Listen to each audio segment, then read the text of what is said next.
योगीन्द्रामृगयन्ति यत्पदरजः तेनापि यन्मृग्यते।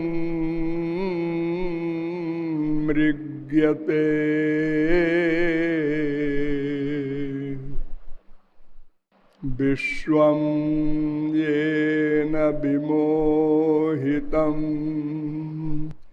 चलदृशा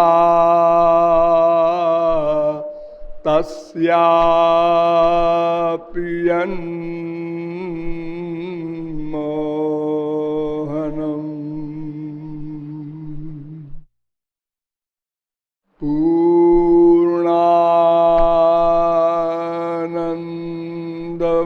पूर्णानन्दमयोऽपि यद्रसलवास्वादेन धन्यायते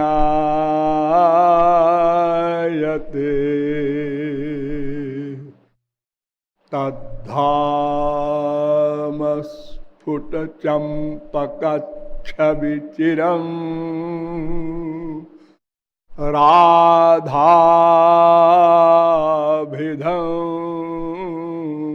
पातु नः। वन्दे वृन्दावनानन्दा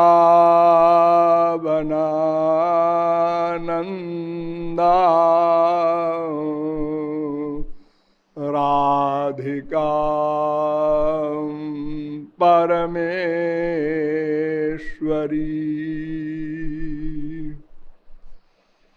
गोपिका परमां शुद्धां लादिनीं शक्तिरूपिणी।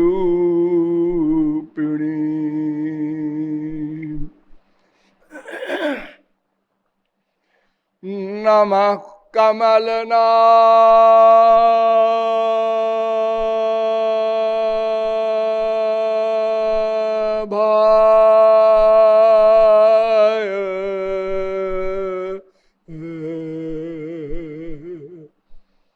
नमः कमलमालिने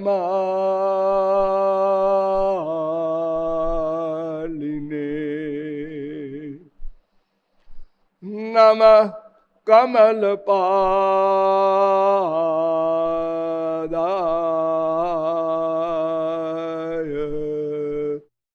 नमस्ते कमलेक्षण।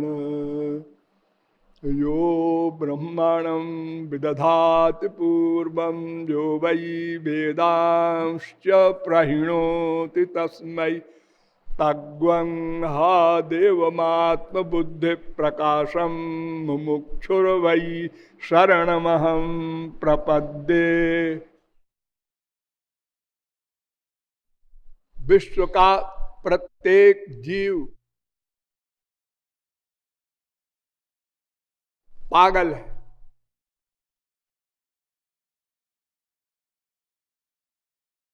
और विश्व से परे भी जो कोई है वो भी पागल है। तात्पर्य कि सब पागल है।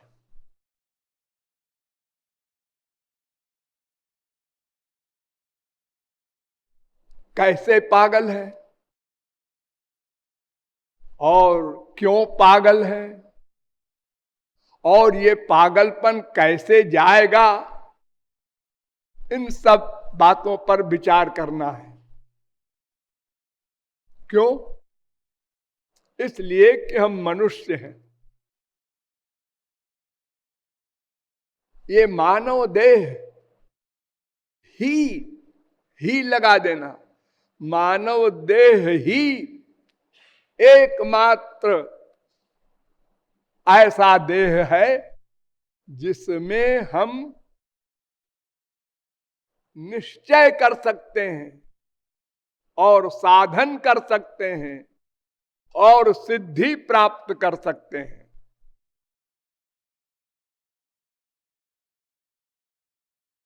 वेद कहता है इह चेदशकद्बोद्धुम प्राक शरीरस्य विस्रसा तथा सर्गेषु लोकेषु शरीरत्वाय कल्पते। कठोपनिषद दूसरे अध्याय का तीसरी बल्ली का चौथा मंत्र। ये मंत्र कह रहा है, आए मनुष्यों,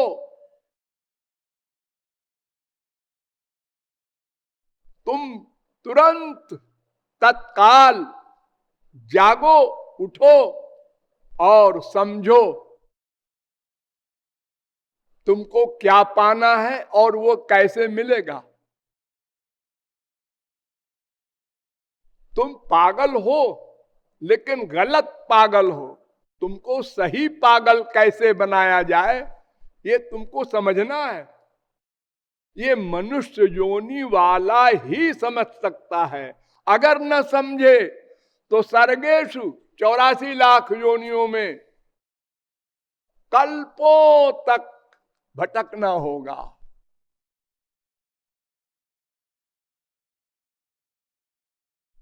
फिर कहता है वेद, यह चेद वेदी दथ सत्यम अस्ति न चेदिहा वेदीन महती विनष्टि।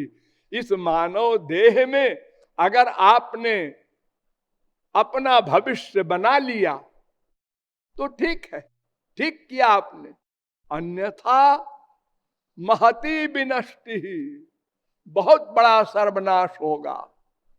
84 लाख योनियों का दुख आंख से देख लो। एक पक्षी, एक पशु, एक कीट पतंग पेट के लिए 24 घंटे भागता रहता है, फिर भी कभी कभी बिना पेट भरे ही मर जाता है। कभी सर्दी से मर जाता है, कभी गर्मी से मर जाता है। मनुष्य तो अपना प्रबंध कर लेता है। सर्दी लगी गर्म कपड़ा पहन लिया, गर्मी लगी एसी में बैठ गया। लेकिन और शरीर वाले क्या करें? ये केनोपनिषद चौथे तीसरे खंड का 5वां मंत्र है।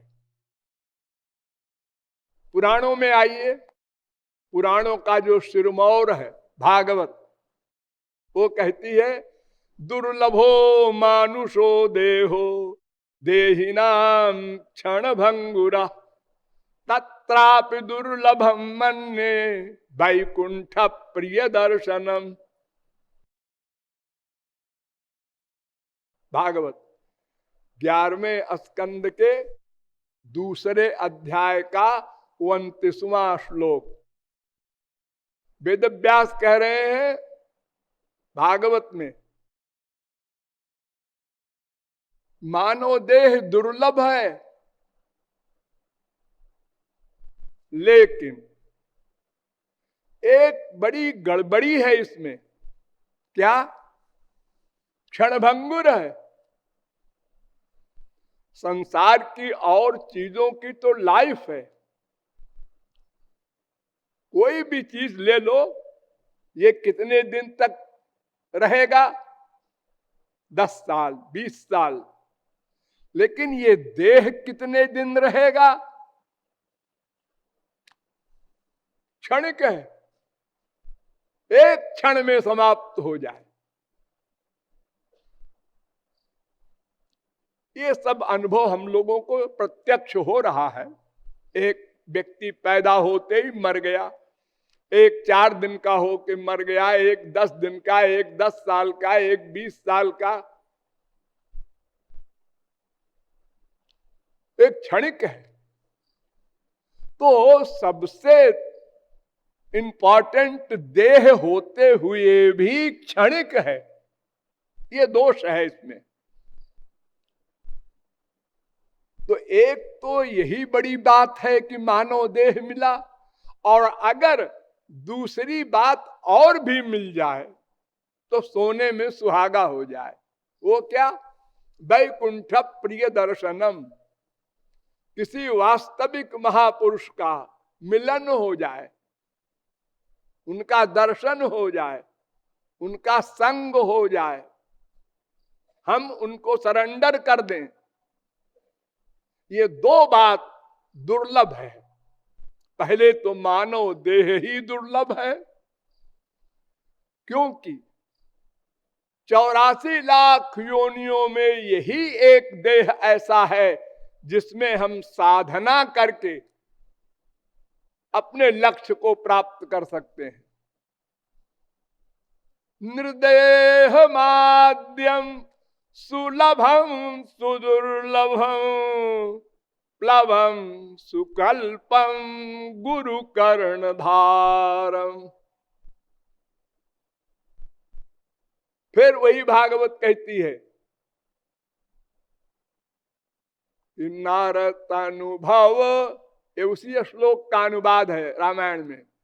नारदानुभव बारिधि कहूं बेरो, सन्मुख मरुत अनुग्रह मेरो।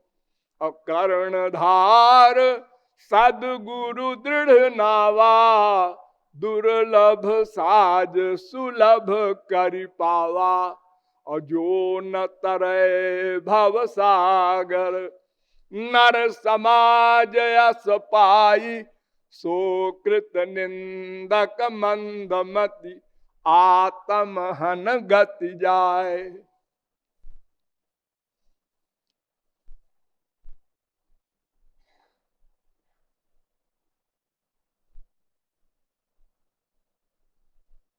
न मानुषम बिनान्यत्र तत्वज्ञानं तु लभ्यते। गरुड़ पुराण। मनुष्य शरीर में ही तत्व ज्ञान हो सकता है और किसी शरीर में नहीं हो सकता। 84 लाख प्रकार के शरीर में हम टॉप पर हैं, और ऐसे वैसे नहीं। मनुज देह मिमं भुवि दुर्लभम, समधिगम्य सुरैरपि वांछितम्। विषयलं पटतामपहाय वै, भजत रे मनुजा कमलापतिम।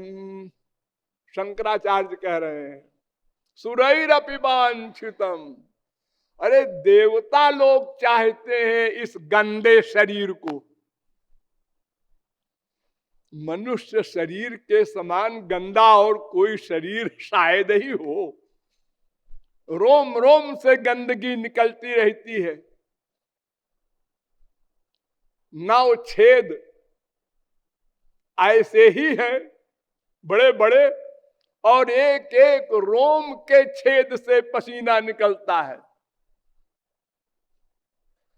इतना गंदा शरीर।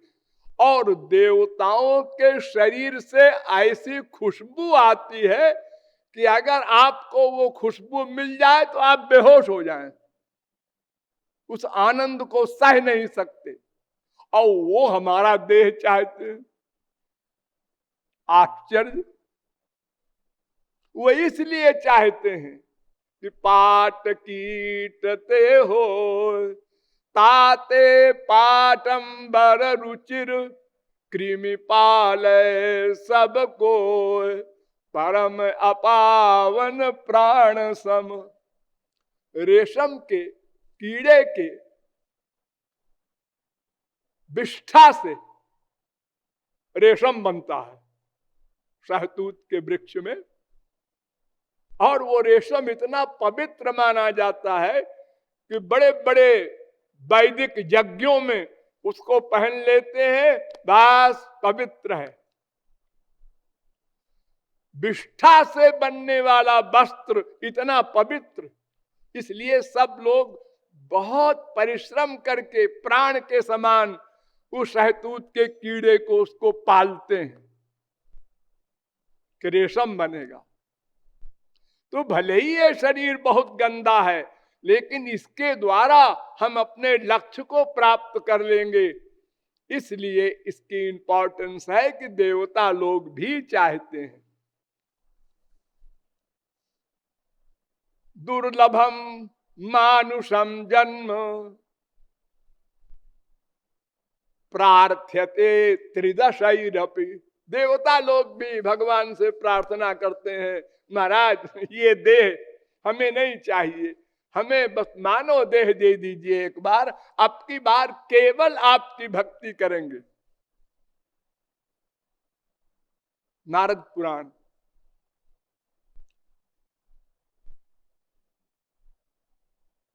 लेकिन साधारण बात नहीं है। जन्मांतर सहस्रैस्तु मनुष्यत्वम ही दुर्लभम। महाभारत।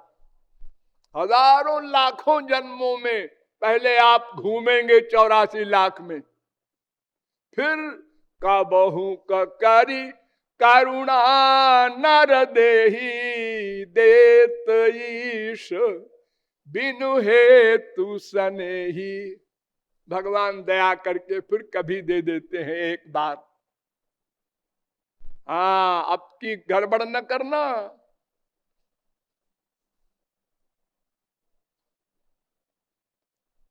गरुड़ जी ने काकभुचुंडी जी से 7 प्रश्न किए थे।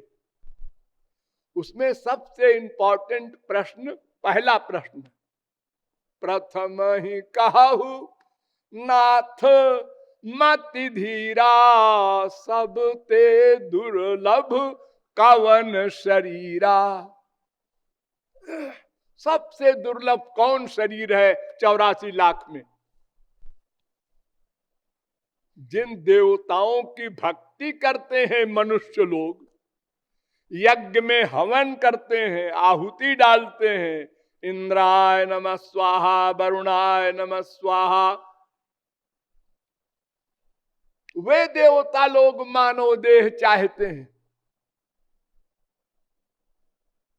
उत्तर दिया, नर तनु सम नहीं कवनि उदेही जीव चराचर जाचत जेही। बड़े भाग्य मानुष तनु पावा सुर दुर्लभ सद ग्रंथन गावा। मनुष्य शरीर के समान कोई शरीर नहीं, क्यों? अब देखिए क्या उत्तर दे रहे हैं काकभुचुंडी। नरक, इससे नरक बढ़िया मिलता है। वाह, क्या प्रशंसा की है। नरक स्वर्ग अपवर्ग निसेनी ज्ञान विराग भक्ति सुख देनी। ये मानव योनि ऐसी है, ये शरीर ऐसा है कि पहला नंबर नरक।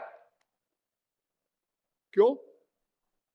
इसलिए कि समझदार लोग तो बहुत कम हैं। संसार में आनंद ढूंढने वाले अज्ञानी 99.9% हैं, तो वो नरक ही जाएंगे। देखिए, एक बात ध्यान रखिए, आप लोग देखे होंगे तमाम एक्सीडेंट होते हैं कारों के और चीजों के, तो जितनी स्पीड में गाड़ी दूसरी गाड़ी की स्पीड में लड़ेगी उतने बड़ा एक्सीडेंट होगा। क्या मतलब? मतलब ये कि मनुष्य में जो ज्ञान शक्ति है, ज्ञानम हितेशा मधिको विशेषो, ये ज्ञान शक्ति का अगर सही उपयोग नहीं किया गया, यानी राइट साइड में नहीं ले जाया गया, तो रॉन्ग साइड में भी उसी स्पीड में जाएगा और भयंकर सर्वनाश होगा। ज्ञान शक्ति है ना। देखो, एक गाय है, भैंस है, कुत्ता है, वो चोरी करता है, कोई चीज लेके भागता है, सब देख रहे हैं, उसके इतनी बुद्धि है, बस लेके भागा। और मनुष्य बैंक से चोरी कर लेते हैं, चाबी बना लेते हैं, क्या क्या कमाल करते हैं आप लोग रोज जानते हैं, सुनते हैं। तो अगर इस बुद्धि का सदुपयोग न किया गया तो दुरुपयोग भी A1 क्लास का होगा। इसलिए नरक नंबर 1। अब जो थोड़े बहुत समझदार हैं वो अच्छा कर्म करते हैं, अच्छा कर्म, शुभ कर्म, पुण्य कर्म, धर्म का पालन, उनको क्या मिलता है? स्वर्ग। हमारे इस संसार में जो आनंद ढूंढ रहे हैं माँ बाप बेटा स्त्री पति रसगुल्ला में, ये तो नरक जाएंगे। और जो इनमें सुख नहीं ढूंढ रहे हैं, वैराग्य हो गया, अरे यहां सुख नहीं है, धोखा है, तो वो स्वर्ग के लिए प्रयत्न करते हैं, अरे वहां बड़ा सुख है, ऐसा शास्त्रों में लिखा है। इसलिए नंबर 2 स्वर्ग बताया, नरक स्वर्ग। और नंबर 3 जो बहुत बुद्धिमान होते हैं, अपवर्ग निसेनी, वो मोक्ष चाहते हैं, ना नरक ना स्वर्ग ना मृत्युलोक, आवागमन से छुट्टी, मुक्ति माने छुट्टी।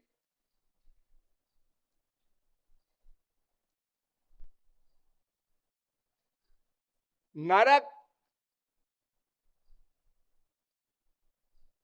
और स्वर्ग और मुक्ति, ये 3 के इन्हें गिने लोग, नरक के सबसे अधिक, स्वर्ग के कुछ थोड़े से लोग, मोक्ष के तो दुर्लभ ही है। 6 अरब आदमी में 6 को भी मोक्ष नहीं मिलना है। वो तो इतना कठिन है ज्ञान मार्ग। अब चौथी चीज एक है, भक्ति सुख देनी। इस मानव देह से भक्ति भी मिल जाएगी भगवान की, वो असली एम, असली उद्देश्य। तो अब आप लोग ये तो समझ ही गए, संसार में सुख नहीं है और हम सुख चाहते हैं। सुखाय कर्माणि करोति लोको न तई सुखम वान्यदुपारमंबा बिंदेत भूयस ततएव दुखम। प्रत्येक जीव सुख के लिए ही प्रतिक्षण कर्म कर रहा है। सुखम में भूयात दुखम में महाभूत, आनंद मिले सुख मिले, लेकिन प्रयत्न करने पर सुख के स्थान पर दुख मिलता है, क्योंकि प्रयत्न गलत है। जैसे दूध को मथा 5 मिनट, मक्खन निकल आया, और चूने के पानी को मथा 5 वर्ष, तो क्या मिला? थकावट, और कुछ नहीं मिला। तो इसी प्रकार हमने सुख के लिए संसार से प्यार किया, इंद्रियों का विषय ग्रहण किया, और उसके स्थान पर दुख मिला।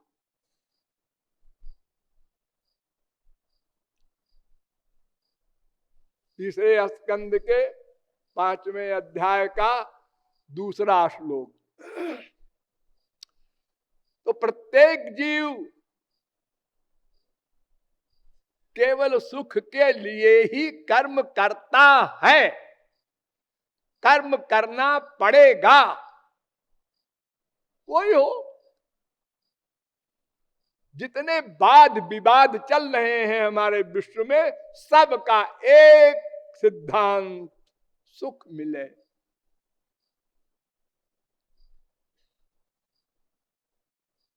नंबर 2, प्रत्येक जीव प्रत्येक क्षण सुख के लिए प्रयत्न कर रहा है। ध्यान दो एक एक शब्द पर, प्रत्येक क्षण। एक क्षण को भी आप अकर्मा नहीं रह सकते, कर्म करना पड़ेगा। तो आप कहें हम कुछ नहीं करेंगे, हम लेट जाते हैं, कुछ नहीं करेंगे, कुछ नहीं करेंगे, कर तो रहे हो।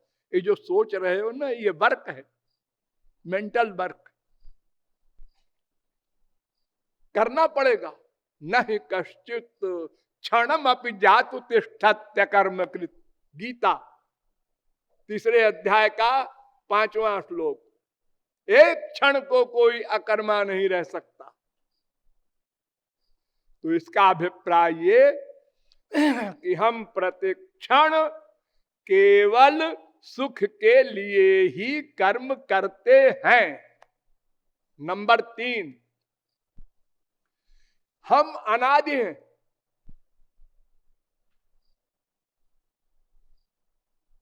भगवान हमसे सीनियर नहीं है, हाय हमारा बाप, लेकिन सीनियर नहीं है। वो भी अज, हम भी अज।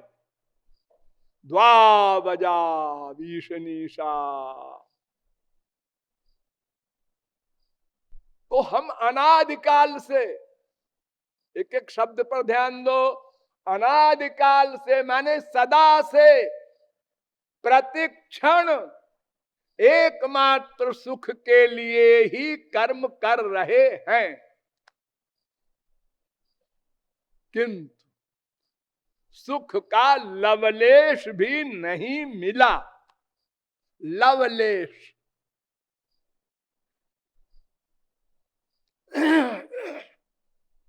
सोई सुख लवलेश, बारिक जिन सपन हूं लहु।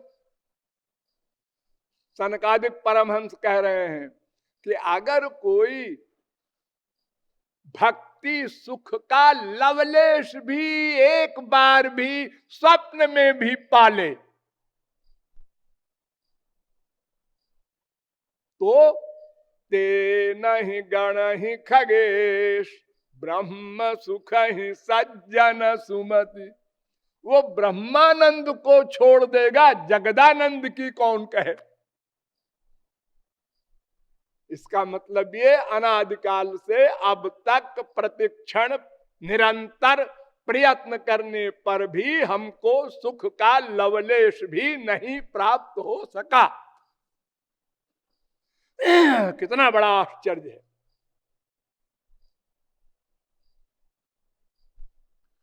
ये धोखा जो है कि स्वर्ग में सुख है, ये बहुत धोखे में लोग हैं। हमारे विश्व में तो धर्म कर्म के मानने वाले 99% लोग स्वर्ग को अच्छा मानते हैं, क्योंकि वेद का ज्ञान नहीं। मुंडकोपनिषद में बड़ा सुंदर निरूपण है। प्लवाहेते अदृढ़ा यज्ञ रूपा अष्टादशोक्तमबरम जेषु कर्म। 18 प्रकार के ये यज्ञ कर्म है, धर्म है। इनका जो फल है वो ऐसा है, ऐसा कमजोर पुल है, वो पैर रखो और टूट जाए। यानी जो स्वर्ग मिलता है, उस स्वर्ग में सुख का लवलेश भी नहीं है। जैसे हमारे मृत्युलोक में सुख का लवलेश भी नहीं है, ऐसे ही वहां भी।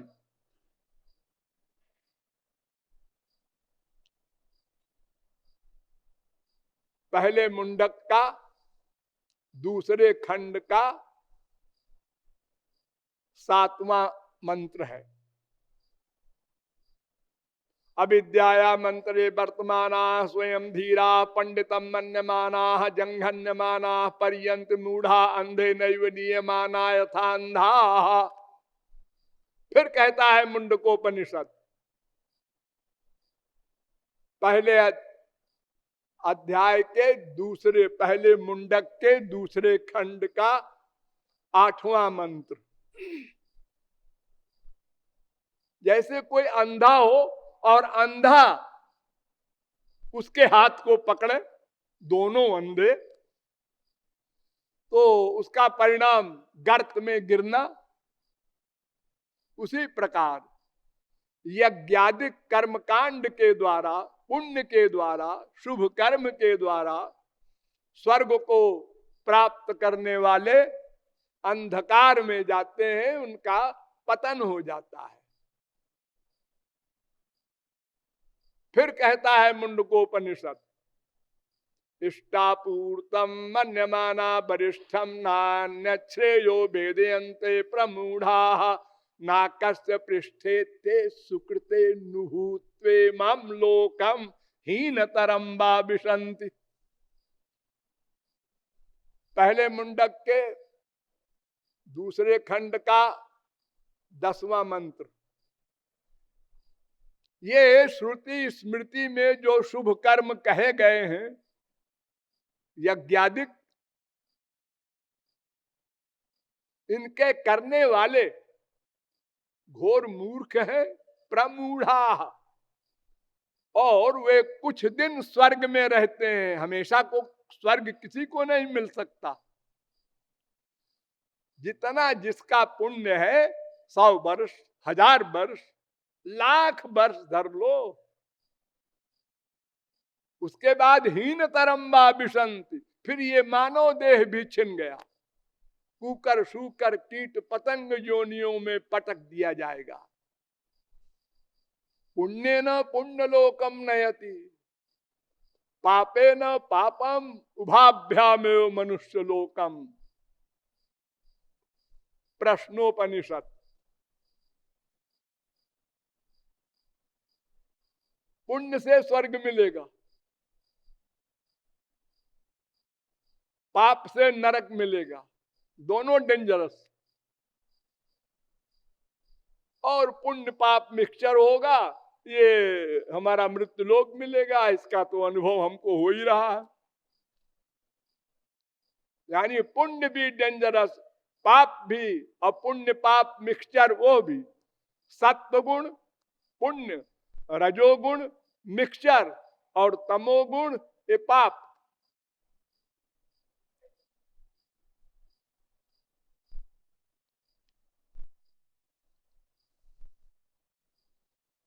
भागवत में देखिए, भागवत क्या कह रही है। आद्यंतवंत एवैषाम लोका कर्म विनिर्मता दुखोदरका तमोनिष्ठा क्षुद्रानंदा सुचार्पिता। 11वें स्कंद के 14वें अध्याय का 11वां श्लोक। स्वर्ग भी आदि अंत वाला है। जैसे ये हमारा मृत्यु लोक एक दिन पैदा हुआ, हाँ, इसका अंत होगा। क्यों? जो पैदा होगा वो मरेगा। जातस्य ही ध्रुवो मृत्युर ध्रुवम जन्म मृतस्य च। जिसका आदि है, प्रारंभ है, शुरुआत है, उसका अंत होगा। कोई भी हो, ऋषि मुनि जोगी कोई हो, इस संसार में देखो कितने ऋषि मुनि जोगी संत महात्मा और राक्षस सब हुए और सब चले गए। कोई आपको दिखाई पड़ रहा? बड़े बड़े महात्मा लोग, क्या बड़े बड़े भगवान के अवतार भी चले गए। एक दिन आए, एक दिन गए। जो आएगा वो जाएगा, इतना ही फर्क है। कोई सिंहासन चढ़ चले, कोई बांधा जंजीर, कोई पुष्पक विमान पर जाता है भगवान और महापुरुष, और कोई यमराज के दंड के द्वारा बंध करके जाता है, सबको जाना पड़ेगा। तो आद्यंतवंत है वो स्वर्ग।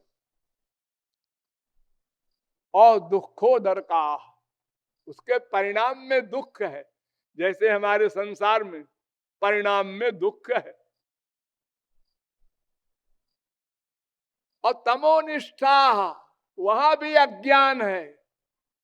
जैसे यहाँ अज्ञान का साम्राज्य है बुद्धि के ऊपर, ऐसे वहां भी है। काम, क्रोध, लोभ, मोह, मद, मात्सर्य, ईर्ष्या, द्वेष, सब मानस रोग स्वर्ग में भी है।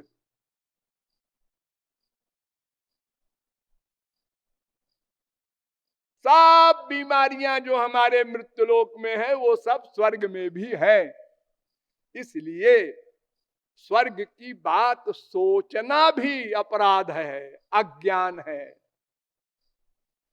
तो संसार में तो सुख है ही नहीं, इसका हम अनुभव कर रहे हैं।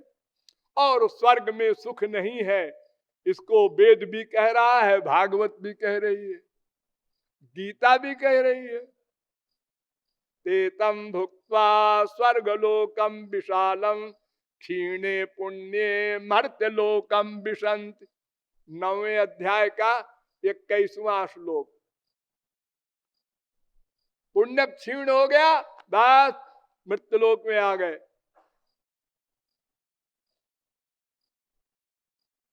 अरे छोटी मोटी बात नहीं, जो स्वर्ग का टॉप का स्थान है उसको ब्रह्मलोक कहते हैं। तो आ ब्रह्म भुवना लोका पुनरावर्तिनोर्जुन, 8वें अध्याय का 16वां श्लोक गीता। ब्रह्मलोक तक जाकर भी लौटना पड़ेगा, 84 लाख में घूमना पड़ेगा। भू भुआ महाजना तपः सत्य, ब्रह्मलोक अंतिम है स्वर्ग का। कर्मणाम परिणामित्वादाविरिंचाद मंगलम, भागवत 11वें स्कंद के 19वें अध्याय का 18वां श्लोक। आविरिंचात, ब्रह्मलोक तक सुख नहीं है। अगर आप कहें सुख तो कहा गया है, हाँ, वो सुख कैसा है?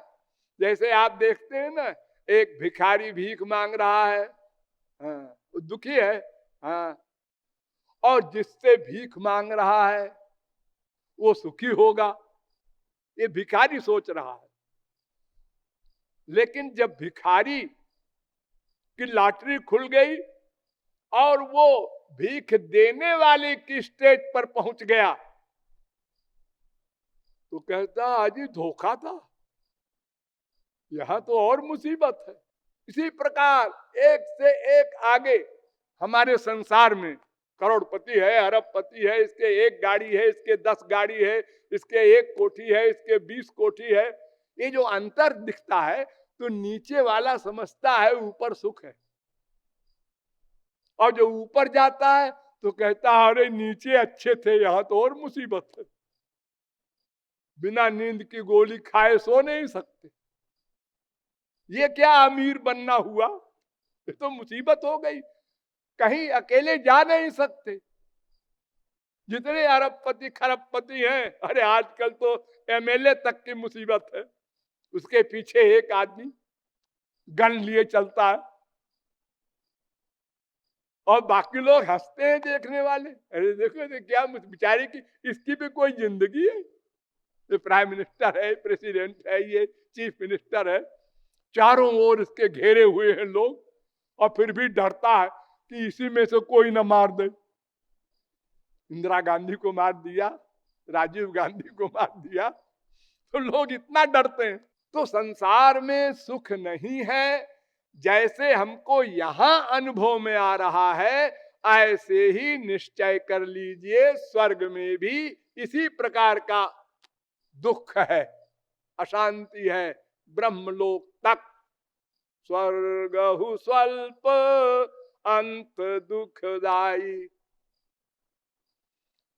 तो यहां भी सुख नहीं, स्वर्ग में भी सुख नहीं, यानी सत्व गुण का स्वर्ग रजोगुण का मृत्युलोक, तमोगुण का नरक। इन तीनों गुणों में सुख नहीं, क्योंकि ये माया के गुण हैं। अजामेकाम लोहित शुक्ल कृष्णाम बहवी प्रजा सृजमानाम। श्वेताश्वतरोपनिषद चौथे अध्याय का 5वां मंत्र। तो फिर अब गहराई से सोचना पड़ेगा। अजी आप तो राधा तत्व पर बोलने वाले थे, क्या बोले जा रहे हैं? अरे समझिए, हम वहीं जा रहे हैं। पहले आपको हम बता दें क्या क्या नहीं चाहना चाहिए। पहले अपनी बुद्धि से उन चीजों को निकाल दो, यानी उनकी कामना समाप्त कर दो जो डेंजरस है, फिर उसके आगे चलो। तत्व ज्ञान के विषय में सबसे बढ़िया उपदेश श्वेताश्वतरोपनिषद ने किया है। उसने कहा है, सर्वा जीवे सर्वसंस्थे बृहंते अस्मिन् हंसो भ्राम्यते ब्रह्मचक्रे पृथगात्मानं प्रेरितारंच मत्वा जुष्टस्ततस्तेनामृतत्वमेति। श्वेताश्वतरोपनिषद पहले अध्याय का 6वां मंत्र है। ये मंत्र कह रहा है कि एक ब्रह्म है, भगवान है, परमात्मा है, कुछ कह लो उसका नाम। एक जीव है। ये दो तत्व हैं। इसमें जीव मायाबद्ध है। अगर ये जीव उस भगवान की, उस ब्रह्म की शरण में चला जाए, उससे संयुक्त हो जाए, तो अमृतत्व में अनंत आनंद पा जाए। इसका मतलब कोई एक ब्रह्म है, भगवान है, और एक जीव है, दो हैं। पहले तो वेदों ने कहा बस एक है, पुरुष एवेदग्वम सर्वम यद भूतम यच्च भाव्यम उतामृतत्वशेषानो यदन्नेनातिरोहति एतावानस्य महिमा तो जायांश पुरुषा। वेद कह रहा है। श्वेताश्वतरोपनिषद 3 अध्याय का 15वां मंत्र। सब भगवान है। पुरुष माने भगवान। पुरुष एवेदम सर्वम, सब भगवान है। एक तत्व है और कुछ नहीं है। केवल ब्रह्म, केवल भगवान, केवल परमात्मा, एक तत्व। यही बात भागवत कहती है। सर्वम पुरुष एवेदम भूतम भव्यम भवच्चयत्। दूसरे स्कंद के 6वें अध्याय का 15वां श्लोक। सब ब्रह्म है, सब भगवान है और कुछ नहीं, एक तत्व है। ईशावास्यमिदग्वम सर्वम यत् किंच जगत्यान जगत। ईशावास्योपनिषद का पहला मंत्र। इसी को फिर भागवत कहती है, आत्मावास्यमिदं विश्वम यत् किंच जगत्यान जगत। 8वें स्कंद के पहले अध्याय का 10वां मंत्र, 10वां श्लोक। सब आत्मा है। आत्मा माने परमात्मा। आत्मा शब्द का जीवात्मा भी अर्थ होता है, परमात्मा भी होता है। उसी वेद का अनुवाद भागवत में। द्वा सुपर्णा सयुजा सखाया समानम वृक्षम परिखस्व जाते तयोरन्य पिप्पलम स्वाद्वत्यनन्यो अभिचाकशीति। श्वेताश्वतरोपनिषद 4थे अध्याय का 6वां मंत्र। ये मंत्र कह रहा है दो तत्व हैं, एक जीवात्मा, एक परमात्मा, और दोनों आपके हृदय के अंदर रहते हैं एक साथ, और दोनों चेतन हैं। ये देखिए, ये जीवात्मा है, इधर को मुंह किए है, ये परमात्मा है, उसके पीछे ये तो अच्छा बुरा कर्म करता है, अब पुराने अच्छे बुरे कर्म किए हुए का फल भोगता है, और ये पुराने कर्म के फल को देता है, और ये जो नया कर्म करता है उसको नोट करता है। ये दो पक्षी हैं। ये मंत्र कहता है एक नहीं है ब्रह्म दो है। फिर वेद कहता है एकम सत विप्रा बहुधा वदन्ति, अरे एक ही ब्रह्म है भाई, उसको अनेक प्रकार से लोग बोलते हैं। फिर वेद कहता है एकम संतम बहुधा कल्पयन्ति, एक ही ब्रह्म है, उसको अनेक प्रकार से कहते हैं लोग। फिर वेद कहता है यह मृत्यु जो बहुधा कल्पयन्ता, एक ब्रह्म है, उसको ये ब्रह्मर्षि लोग अनेक प्रकार से बताते हैं, 2 है, 4 है, 10 है, 1000 है। एको रुद्रो न द्वितीयाय तस्थुर या इमान लोकानीशत ईशनी भी, श्वेताश्वतरोपनिषद 3 अध्याय का 2 मंत्र। सब भगवान ही है और कुछ नहीं है। और फिर कहता है वही वेद नहीं नहीं 2 है, जीवात्मा परमात्मा।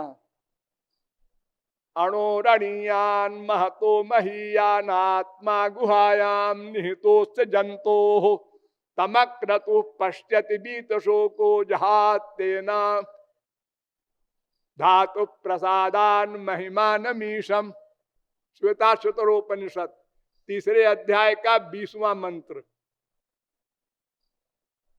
एक भगवान है,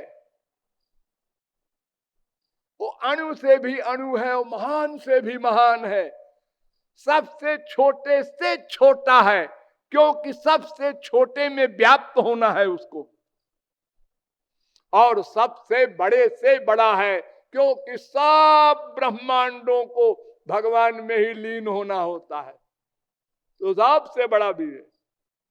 वो इतना बड़ा भगवान प्रत्येक जीव के भीतर बैठा है, भीतर, आत्मा के भीतर। अभी तो कहा बगल में है, अब कहता है बगल बगल में नहीं जी, बिल्कुल भीतर बैठा है, जैसे दूध में घी। या आत्मनि तिष्ठति वेद कहता है, उसी में रहता है। 2 तत्व है। फिर वेद कहता है नहीं जी, 1 भी नहीं, 2 भी नहीं, 3 तत्व हैं। ज्ञाव्योजा भोक्त भोग्यार्थ युक्ता अनंतश्चात्मा विश्वरूपो ह्य कर्ता त्रयम जदा बिंदते ब्रह्म में तत्, श्वेताश्वतरोपनिषद पहले स्कंद का पहले अध्याय का 9वां मंत्र। एक ज्ञा है, एक अज्ञा है, 2 पर्सनैलिटी, दोनों चेतन, दोनों अनादि, दोनों अनंत, दोनों सनातन। एक सर्वज्ञ है भगवान, यः सर्वज्ञ सर्वविद्यश्च ज्ञानमयं तपः, और एक अज्ञ है या अल्पज्ञ है, यूं कह लो, ये जीव। और एक अजा है, माया। इस अजा में कोई जीव आसक्त हो जाता है और कोई भुक्त भोगा मजोन्य छोड़ देता है इसको, और भगवान के शरणागत हो जाता है, उसका कल्याण हो जाता है। ये कह रहा है वेद मंत्र 3 तत्व होते हैं, अज अजा, ब्रह्म, जीव, माया, वो मैं, ये है। फिर कहता है वेद क्षरम प्रधानम अमृताक्षरम हरक्षरात्माना भीषते देव एका तस्याभिध्यानात् योजनात् तत्वभावात् भूयश्चान्ते विश्व माया निवृत्ति। एक क्षर है, एक अक्षर है। एक क्षराक्षर दोनों पर शासन करने वाला है। तीन है। क्षर कौन? नष्ट होने वाली माया। अक्षर कौन? आत्मा। और क्षर और अक्षर दोनों पर शासन करने वाला परमात्मा। ईशते देव, ये कहा, इन दोनों पर शासन करता है। तस्याभिध्यानात्, अगर कोई जीवात्मा उस शासन करने वाले के शरणागत हो जाता है, योजनात्, अपने मन को पूर्णता एक कर देता है उनके चरणों में, तो उसकी माया निवृत्ति हो जाएगी, परमानंद मिल जाएगा। ये दो एम है असली। दुख निवृत्ति, आनंद प्राप्ति। दुख का मूल माया, आनंद का मूल भगवान। ध्यान से सुनो, फिर वेद कहता है एतद् ज्ञेयम् नित्यमेवात्म संस्थम नातः परम वेदितव्यम किंचित भोक्ता भोग्यम प्रेरितारंच मत्वा सर्वम प्रोक्तम त्रिविधम ब्रह्म में तत्। आय मनुष्यों, तीन तत्व को जान लो। एक भोक्ता, एक भोग्य और एक प्रेरक। तीन तत्व। भोक्ता कौन? आत्मा। भोग्य कौन? संसार, माया। और प्रेरक कौन? भगवान। ये सारे वेद मंत्र एक सिद्धांत से चल रहे हैं। पहले अध्याय का 12वां मंत्र देखो। एक रथ है। कठोपनिषद ने बड़ा सुंदर चित्रण किया है। आत्मानं रथिनं विद्धि शरीरम रथमेव तु बुद्धिम तु सारथिम विद्धि मनः प्रग्रहमेव च इंद्रियाणि हयानाहुर्विषयांस्तेषु गोचरान् आत्मेन्द्रिय मनोयुक्तम भोक्तेत्याहुर्मनीषिणः। भोक्ता ब्रह्म किसे कहते हैं, उसकी परिभाषा किया कठोपनिषद ने। एक आत्मा है, एक रथ है। रथ प्राचीन काल में हुआ करता था, आजकल तांगा है, यूं समझ लो। तो एक तो रथ, ये शरीर, और उसमें एक मुसाफिर बैठा है, पैसेंजर, आत्मा। और उसमें घोड़े हैं कुछ। रथ को हाँक के ले जाने को घोड़े होते हैं ना तांगे में। और घोड़ों के मुंह से एक लगाम है, वो रस्सी। उसी रस्सी के इशारे पर घोड़े दाएं बाएं घूमते हैं, या खड़े होते हैं, या दौड़ते हैं। और रस्सी को हाथ में लिए एक ड्राइवर है, उसको सारथी कहते हैं। ये भगवान ने हमको दिया है। आत्मानग्वम रथिनम विद्धि, ये रथी है, मुसाफिर। पहले अध्याय के तीसरी बल्ली का तीसरा मंत्र है, और पहले अध्याय के तीसरी बल्ली का चौथा मंत्र है। तो इसको भोक्ता कहते हैं, इतने के मिक्सचर को। मैंने बताया ना, एक भोक्ता ब्रह्म, एक भोग्य, एक प्रेरक। तो भोक्ता माने भोगने वाला, सुख दुख सब भोगने वाली आत्मा है ना। इसलिए आत्मा को भगवान ने ये सब साधन दिया कि तुम इस रथ के द्वारा हमारे घर पर आ जाओ, वहां तुमको हम माला माल कर देंगे। लेकिन गड़बड़ क्या हुई कि सारथी शराबी था, नशे में। ये माया का नशा, सत्वगुण रजोगुण तमोगुण का।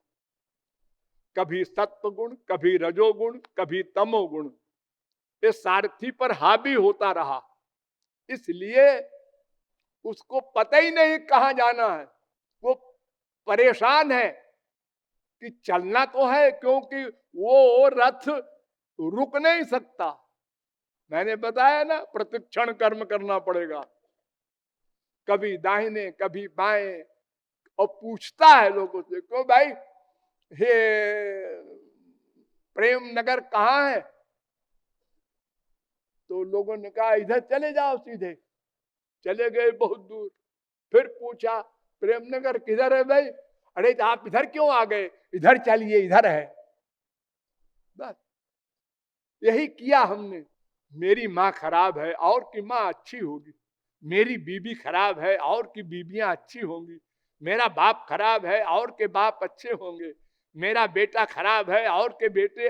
हम इसी धोखे में अनादिकाल से अनंत बाप, अनंत माँ, अनंत बीबी, अनंत पति, अनंत बेटा बेटी बना चुके। लेकिन सब एक से, कोई अंतर नहीं। तो फिर क्या करें जी? तो विज्ञान सारथिर्जस्य मन प्रग्रहवान नर सोध्वर पारमाप्नोति तद विष्णु परमं पदम। पहले अध्याय के तीसरी बल्ली का 9वां मंत्र है।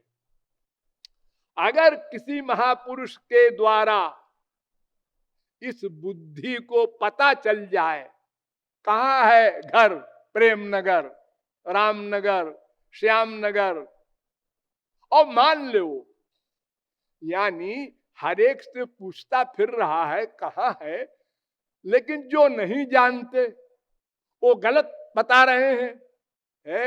1 करोड़ कमा लो फिर देखो आनंद ही आनंद है।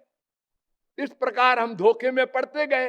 अगर कोई महापुरुष मिल जाए और उस सारथी को बता दे, अरे इधर नहीं है कहीं पर रे प्रेम नगर, इधर है, अपोजिट साइड में चलना होगा। यानी कोई महापुरुष मिल जाए और उसकी बुद्धि में हम बुद्धि जोड़ दें, उसी को कहते हैं कंप्लीट सरेंडर, पूर्ण शरणागति। भगवान ने कहा अर्जुन से, मैं ये मनाधत्व मैं बुद्धि निवेश है। मन भी मुझे दे दे, बुद्धि भी मुझे दे दे। तो अगर इस प्रकार का बनाव कभी बन जाए तो वो तद विष्णु परमं पदम, वो विष्णु नगर माने प्रेम नगर, भगवान के आनंद नगर में पहुंच जाएगा। अन्यथा असंभव। अनंत जन्म बीत चुके, अनंत आगे भी बीतेंगे। इंद्रियेभ्य परा हर्थार्थेभ्य परम मनः मनसस्तु परा बुद्धिर्बुद्धिरात्मा महान परा महता परम अव्यक्तो अव्यक्तात् पुरुषा परा पुरुषान्न परम किंचित सा काष्ठा सा परा गति। कठोपनिषद पहले अध्याय का तीसरे बल्ली का 10वां मंत्र और 11वां मंत्र। ये क्या कह रहा है मंत्र? ये कह रहा है देखो भाई, इंद्रियों से बलवान इंद्रियों के विषय, उनसे पर मन, उससे पर बुद्धि, उससे पर आत्मा, उससे पर माया, उससे पर ब्रह्म भगवान। यानी तुम्हारी इंद्रियां, तुम्हारा मन, तुम्हारी बुद्धि, इनसे परे है भगवान। इनके द्वारा तुमको भगवान नहीं मिल सकता। इसलिए किसी महापुरुष की बुद्धि में अपनी बुद्धि जोड़ दो और फिर उसके द्वारा रथ को हाको। इंद्रियाणि पराण्याहुरिंद्रियेभ्यः परम मनः मनसस्तु परा बुद्धिर्जो बुद्धे परतस्तु सा। तीसरे अध्याय का 42वां श्लोक गीता। वेद कह रहा है, नायमात्मा प्रवचने न लभ्यो न मेधया न बहुना श्रुते न।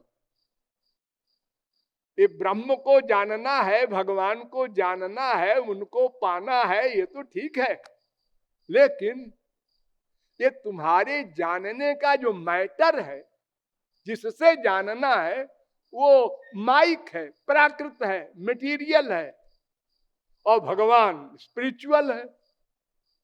तो कैसे जानोगे?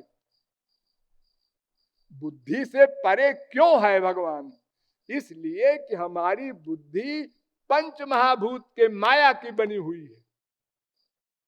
तो माया के मैटर से भगवान का ग्रहण कैसे हो सकता है? इम्पॉसिबल। अगर किसी की बुद्धि भगवान को जान ले, ध्यान दो, तो भगवान सुप्रीम पावर नहीं कहलाएगा, फिर बुद्धि को हम सुप्रीम पावर कहेंगे। बुद्धि के अंडर में हो गया भगवान। अरे देखो, ये तो अलौकिक है भगवान। लौकिक एरिया में देख लो, ये आपके कान किससे बने? पंच महाभूत से। क्षिति जल पावक गगन समीरा, पंच रचित यह अधम शरीरा। तो कान पंचमहाभूत का, जी हाँ। आंख ये भी पंचमहाभूत की, नाक सब पंचमहाभूत के हैं जी। अच्छा, तो क्यों जी ये कान से ही क्यों सुनाई पड़ता है? आंख से क्यों नहीं सुनाई पड़ता? नाक से क्यों नहीं सुनाई पड़ता? अरे जब सब पांच ही के सब रिएक्शन है, तो फिर दूसरे का विषय दूसरा नहीं ग्रहण कर सकता क्यों? अब क्यों वो हम नहीं जानते, लेकिन नहीं कर सकता। तो क्यों जी, जब कान का विषय आंख नहीं ग्रहण कर सकती, तो फिर इंद्रिय मन बुद्धि जो माइक है, इनको द्वारा भगवान का ग्रहण कैसे होगा? अननेचुरल। उसका प्रयत्न करना ही नहीं कभी। असंभव बात के लिए प्रयत्न करना, खरगोश की सींग ढूंढना, हम तो ढूंढ के मानेंगे। अरे सींग होती ही नहीं तो क्या ढूंढ के मानोगे तुम? पागल हो? हम तो चूने के पानी से मक्खन निकालेंगे ही, चाहे 1000 साल लग जाए। अरे करोड़ साल मथो तो क्या होगा, उसमें है ही नहीं मक्खन, तो क्या मिलेगा?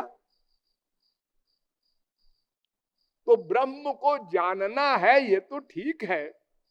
तमेव विदित्वाति मृत्यु में नान्य पंथा विद्यते जनाय, वेद कह रहा है। लेकिन ये तो वाचो निवर्तन्ते अप्राप्य मनसा सह, गो गोचर जहां लगी मन जाई, सो सब माया जानहु भाई। जहां तक बुद्धि जा सकती है किसी की, मनुष्य हो, देवता हो, राक्षस हो, कोई हो, वो सब माया है। क्योंकि बुद्धि माया की बनी है, तो अपने ही एरिया में जाएगी, उसके आगे नहीं जा सकती। इसीलिए भगवान के लिए बार बार रामायण भी कहती है, राम स्वरूप तुम्हार बचन अगोचर बुद्धि पर, अविगत अकथ अपार। बुद्धि से परे है। और ये बात भी मत सोचिए कि कोई बड़ा बुद्धिमान हो, तुलसीदास सूरदास सरीखा। ना ना ना, अरे तुलसीदास सूरदास तो मनुष्य हमारी क्लास के हैं। विधि हरि शंभु न चावन हारे, तेऊ न जानहि मरम तुम्हारा, और तुम ही को जानन हारा। कोई नहीं जान सकता, ब्रह्मा विष्णु शंकर वो भी नहीं जान सकते। तस्यास्ति वेत्ता तमाहुरग्रम पुरुषम महांतम, वेद कहता है। वेदाहम समतीतानि वर्तमानानि चार्जुन, भविष्यानि च भूतानि माम तु वेद न कश्चन। गीता कहती है, नाहम न जूयम यदितां गतिम विदुर न वामदेव किमुता परे सुरा। कोई नहीं जानता। ब्रह्मा कह रहा है कि ना हम न जूयम। नारद जी तुम भी नहीं जानते, और भी जो सनकादिक परमहंस वगैरह बड़ी बड़ी पार्टियां हैं वो भी नहीं जानती। ना हम विरिंचो न कुमार नारद न ब्रह्मपुत्रा सुरया मुनया सुरेशा। शंकर जी कह रहे हैं मैं भी नहीं जानता, ब्रह्मा भी नहीं जानते, सनकादिक भी नहीं जानते, भृगु वगैरह भी नहीं जानते, कोई नहीं जान सकता उसको, क्योंकि सबकी बुद्धि मेटीरियल है। लेकिन उन लोगों ने तो भगवान से बात की है, मिले हैं।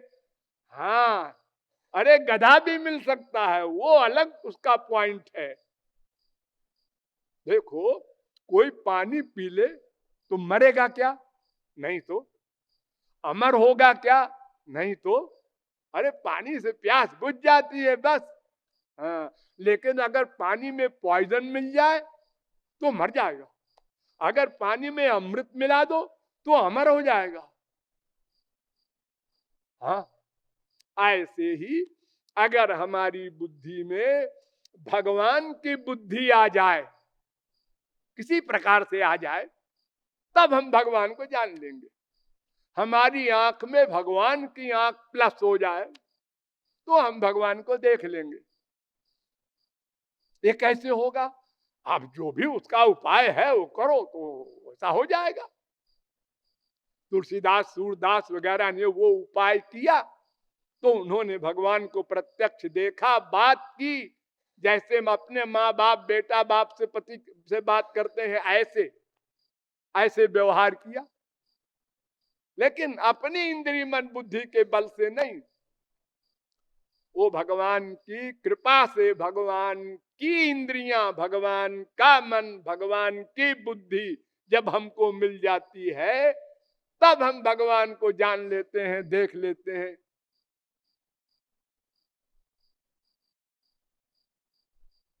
तप प्रभावात् देव प्रसादाच्च।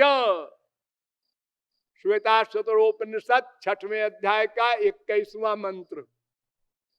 यानी हम शरणागत हो तो भगवान की कृपा होगी।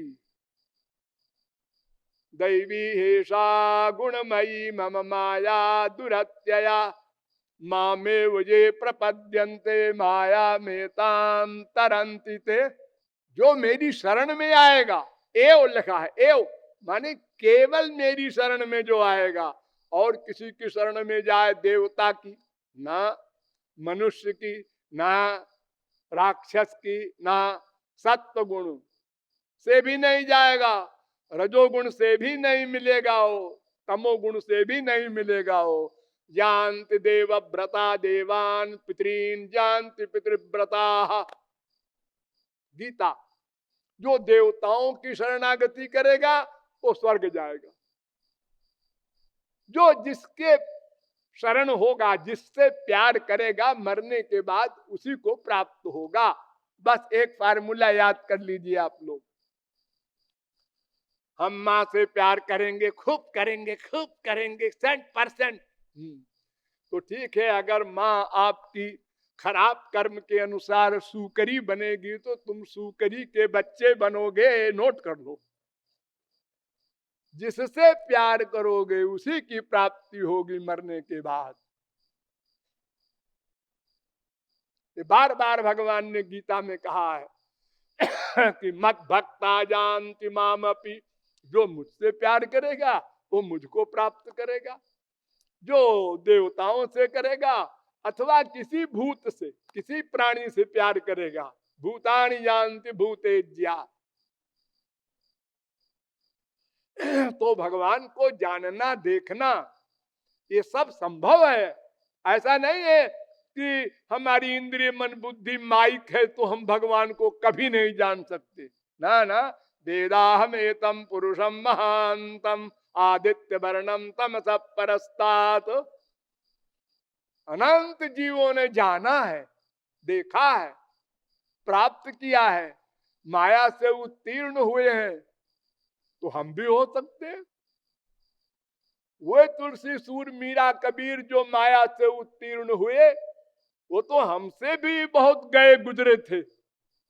आप लोग कहेंगे हाँ हाँ, आप लोगों में से कोई स्त्री प्रेमी ऐसा है, या आपने कहीं संसार में देखा है कि अपनी विवाहिता स्त्री से मिलने के लिए जाए ससुराल में, तो जिंदा सांप को पकड़ करके और चार दीवारी लांग करके ससुराल में आंगन में कूदे? क्यों जी, कोई चोरी है? अरे अपनी बीबी के पास जा रहे हैं, दरवाजा खटखटाएंगे, बीबी उठेगी, दरवाजा खोलेगी। ऐसी क्या आफत आई है कि सांप को पकड़ करके? इतनी आसक्ति, लेकिन उसी जन्म में वो महापुरुष हो गया। एक डांट लगाई बीबी ने, अरे तुम देखो देखो सांप को पकड़ के आए हो, अरे इतना प्यार भगवान से करते तो तुमको रामलोक मिल जाता। देखा तुलसीदास ने बीबी को, सांप को। ठीक कहती है, अबाउट टर्न, बस उसी जन्म में महापुरुष हो गया। चित्रकूट के घाट पर भई संतन की भीड़, तुलसीदास चंदन घिसे और तिलक दे रघुवीर। तो भगवत प्राप्ति कोई बड़ी बात नहीं है, बल्कि बिल्कुल सरल बात है। कोटि प्रयासो सुरबाल का हरे, प्रहलाद ने कहा था असुर बच्चों को उपदेश देते हुए, अरे क्या मुश्किल है भगवान को प्राप्त करना। क्यों? अरे वो तो अंदर बैठा है, कहीं ढूंढना तो है नहीं। मंदिर जाए ना ना, हरिद्वार जाए, ऋषिकेश जाए, बद्री नारायण जाए, ना ना, कहीं जाने की आवश्यकता नहीं है। तुम्हारे हृदय में बैठा है। द्वा सुपर्णा सविजा सकाया।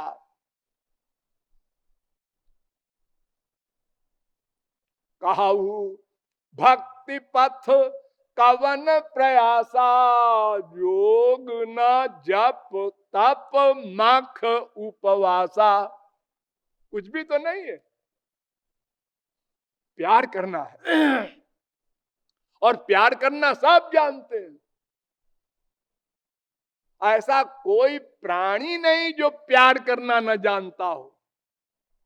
किसी के गले को दबाओ, हाँ चिल्लाएगा। क्यों? शरीर से प्यार करता है, शरीर छोड़ना नहीं चाहता। हाँ? और जगह से प्यार हटा भी दे कोई, ये भी मान ले हम, बड़ा जोगी है, ऋषि है, मुनि है, अपने शरीर से प्यार है, कोई मरना नहीं चाहता। इस गंदे शरीर को, बीमार है, दुखी है, लेकिन जिंदा रहना चाहता है।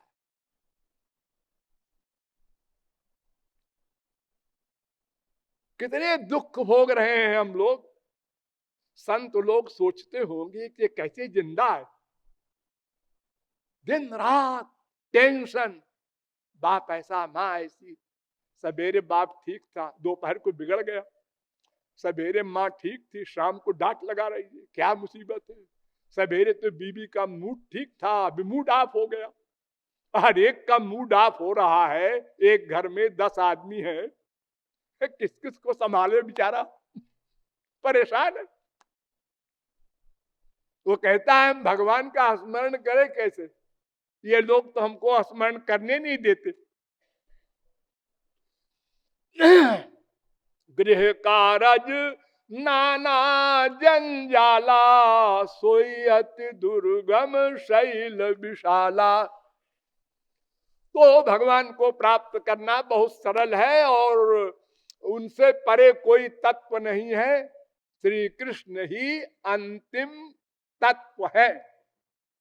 बाकी दो तत्व जो हैं वो उन्हीं की शक्ति है, उन्हीं की पावर है, उन्हीं के अंडर में है, उन्हीं के बाल बच्चे हैं। जैसे पेड़ में डालें होती हैं और पत्ते होते हैं, फूल होता है, फल होता है, उन्हीं के अंश हैं। ममैवांशो जीवलोके जीवभूत सनातन अंशो नाना विपदेशात ईश्वर अंश जीवय विनाशी चेतन अमल सहज सुख राशि, सब उनके अंश हैं।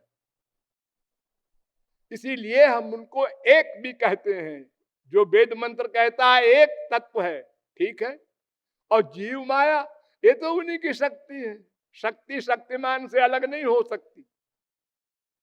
दो कहते हैं वो भी ठीक है, चेतन तो दो ही है, एक भगवान एक जीव। जो तीन कहते हैं वो भी ठीक है, क्योंकि तीनों अनादि हैं। न भगवान जीव को समाप्त कर सकते हैं, न भगवान माया को समाप्त कर सकते हैं। न जीव भगवान को समाप्त कर सकता है, न जीव माया को समाप्त कर सकता है। न माया भगवान को समाप्त कर सकती है, न माया जीव को समाप्त कर सकती है। न भगवान अपने को समाप्त कर सकता है, न जीव अपने को समाप्त कर सकता है, न माया अपने को समाप्त कर सकती है। तीनों सनातन। आप कहेंगे फिर ये संत कैसे बन जाता है कोई जब माया समाप्त नहीं होती? उसकी माया हटा दी गई, माया नहीं हटी, समाप्त नहीं हुई। एक व्यक्ति महापुरुष हो गया, उसकी माया चली गई, और दूसरा उसके बगल में उसी का भाई है, उसी का बाप है, उसी की बीवी है, उसके ऊपर लगी है माया। अलग अलग हिसाब है। जैसे बेड़ी होती है जेल में, एक को बेड़ी लगा दिया, उसको 4 साल की सजा है, वो 4 साल उसके बेड़ी लगी हुई है, मर्डर का है, कोई बड़ा अपराध किए है।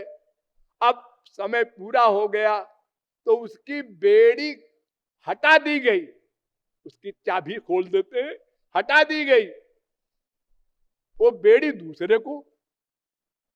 तो मुक्ति माने छुटकारा पाना, माया से छुटकारा पा गया। माया है वो तो तत्व है, वो कहां जाएगा?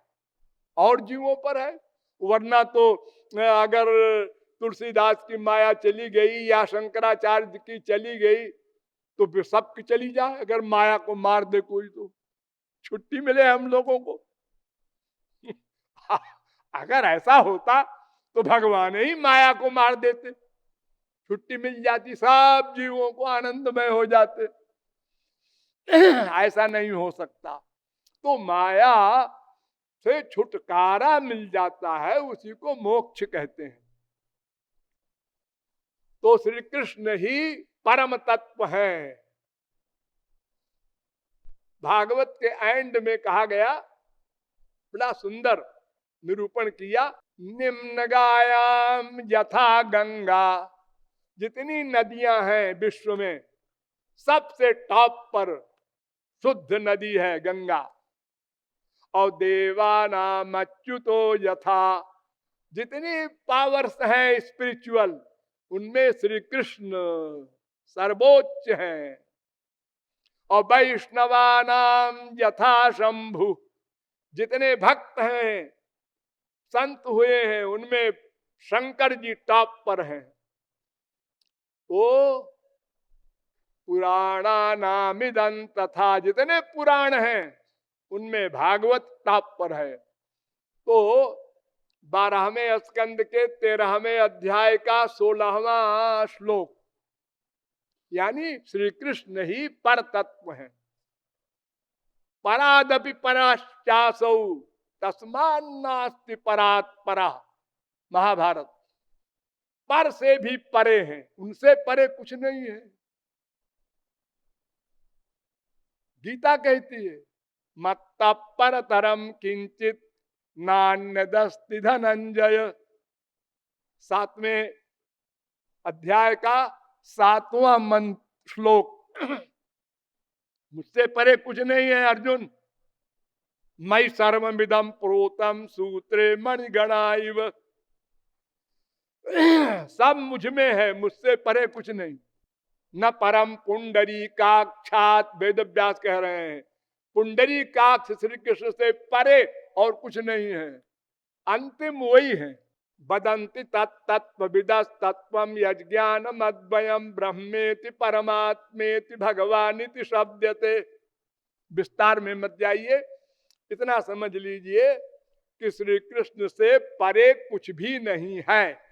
श्री कृष्ण सबके अंशी है, प्रेरक है, शासक है, नियामक है, सब उसके अंडर में है। हाँ, तो तो राधा कौन है जी? फिर ये कहां से आ गई? ये प्रश्न आया इतनी देर बाद। राधा कौन है? जब श्री कृष्ण के सिवा कोई तत्व है ही नहीं, तो राधा तत्व कहां से आया? और अगर आया तो फिर श्री कृष्ण के नीचे होना चाहिए इसको, क्योंकि श्री कृष्ण से आगे तो कोई है ही नहीं। क्यों? श्री कृष्ण के बराबर कर दो ना। ना न तत्समश्चाभ्यधिकश्च दृश्यते, वेद कह रहा है, श्वेताश्वतरोपनिषद 6वें अध्याय का 8वां मंत्र। यानी भगवान के न बराबर कोई है और न बड़ा कोई है। अरे जब बराबर ही नहीं तो बड़ा क्या होगा? प्रश्न ही नहीं उसका। सब उनके अंडर में है, देवता हो, मनुष्य हो, राक्षस हो, ऋषि मुनि योगी, भूत प्रेत पिशाच को भी हो।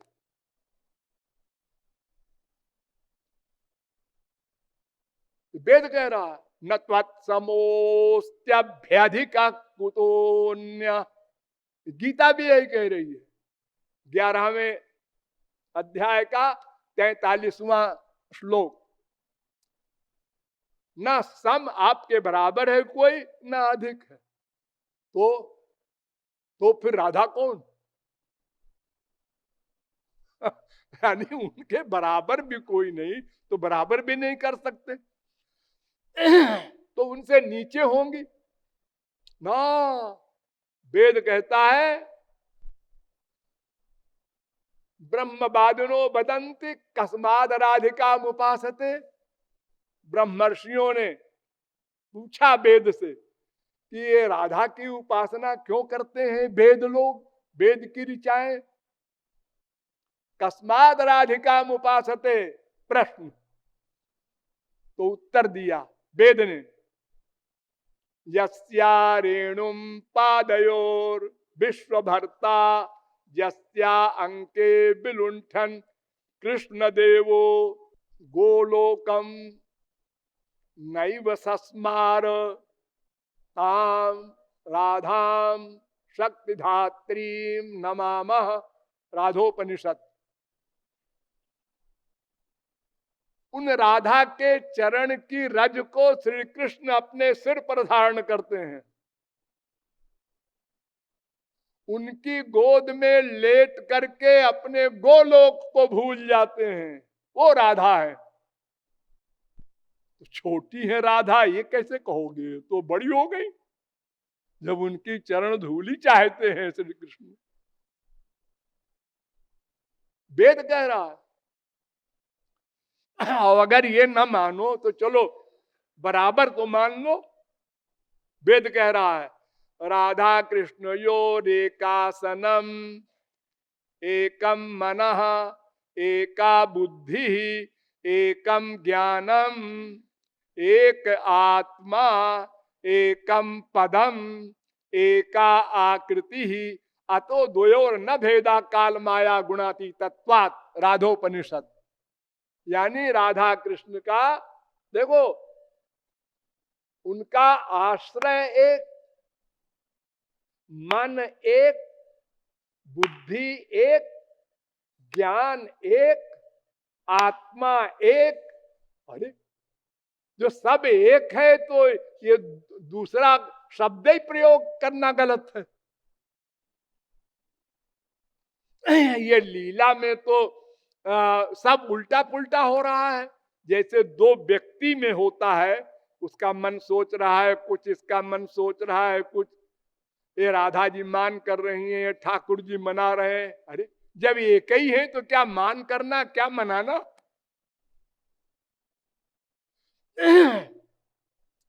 ये यम राधा यश्च कृष्णो रसाब्धिर देहश्चैका क्रीडनार्थम द्विधा भूत। राधोपनिषद।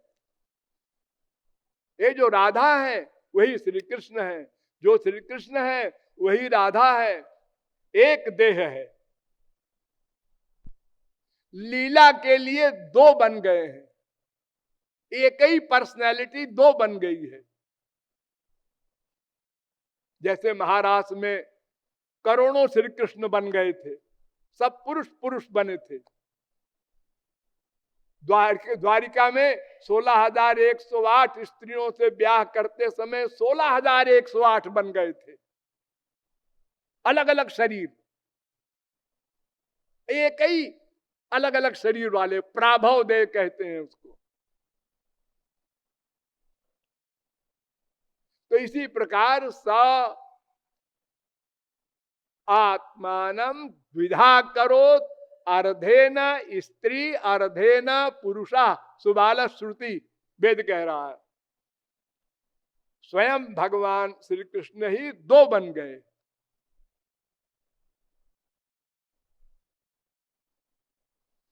द्विश्चैको न भवेद भेदो दुग्ध धावल्योर यथा। जैसे दूध और दूध की सफेदी, दूध से दूध की सफेदी को कोई निकाल सकता है? अजी दो चीज नहीं है, निकालेगा क्या? तो ऐसे ही राधा कृष्ण भी एक हैं, दो नहीं है। राधया माधवो देवो माधवे नैव राधिका, ऋग्वेद। ऋग्वेद में 7 विभक्ति हैं राधा शब्द के। राधा, राधांसी, राधसे, राधसा, राधसाम, राधसी। कर्ता कर्म करण संप्रदान अपादान संबंध अधिकरण, 7 विभक्ति। ब्राह्मणादिंद्र राधसा, ऋग्वेद। स्तोत्रम राधा नाम पते, ऋग्वेद। विभक्तारम हवामहे बसोश्चित्रस्य राधसा, ऋग्वेद। इदम हिन्नोजसा सुतम राधा नाम पते, ऋग्वेद। राधा नाम सर्वत्र। लेकिन कुछ भोले लोग कहते हैं भागवत में राधा नाम क्यों नहीं है? 18,000 श्लोक भागवत में है और केवल एक यशोदा का नाम है, यशोदा। यशोदा नंद पत्नी च जातम परम बुद्ध्यत, न तल्लिंगम परिश्रांता निद्रया पगत स्मृति। एक बार यशोदा का नाम आया है और किसी गोपी का नहीं, राधा का नहीं, किसी का नहीं। नहीं, ऐसा नहीं है, सब है। राधा का नाम तमाम बार आया है। निरस्त साम्यातिशयेन राधसा, ये राधसा आया नाम। अनयाराधितो नूनम भगवान हरिरीश्वर, ये आया राधा का नाम भागवत में।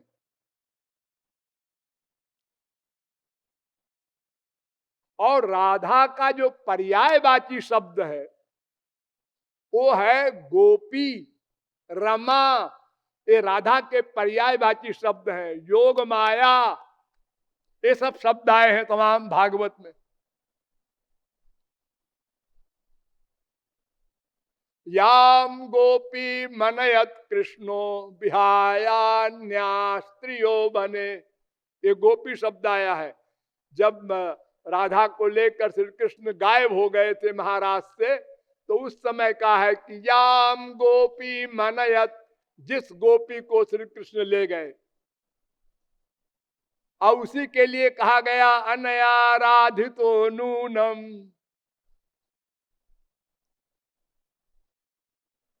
और में रमेशो ब्रज सुंदरी भीर यथार्भक स्वप्रतिबिंब बिंब।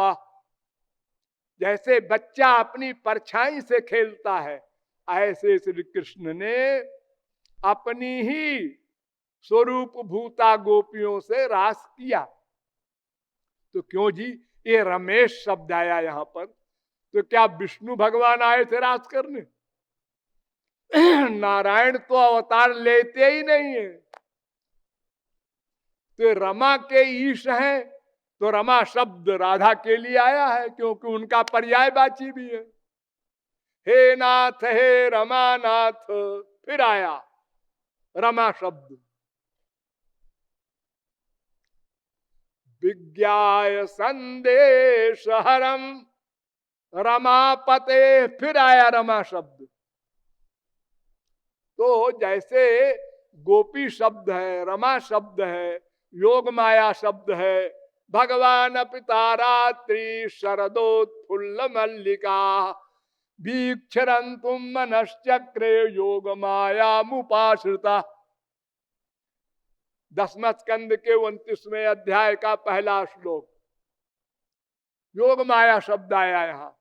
योग माया से युक्त होकर भगवान ने महाराज किया, वो योग माया राधा है। और फिर छोड़ो, परोक्ष बाधा ऋषया परोक्ष मम प्रियम। भागवत परोक्ष माने स्पष्ट न कहे, इशारे में बात करे। ये भगवान कहते हैं हमको भी ये प्रिय है और ऋषियों को भी प्रिय है। तो इशारे में तो 50 जगह कहा, राधा शब्द नहीं कहा, क्योंकि श्री राधा नाम मात्रेण मूर्छा षाण्मासिकी भवेत। सुखदेव परमहंस इतने राधा का उनका प्रेम था नाम से कि अगर एक बार राधा कह देते तो 6 महीने को मूर्छित हो जाते, और 7 दिन में परीक्षित का उद्धार करना है, नहीं तो वो उद्धार ही नहीं होगा, उसका श्राप था।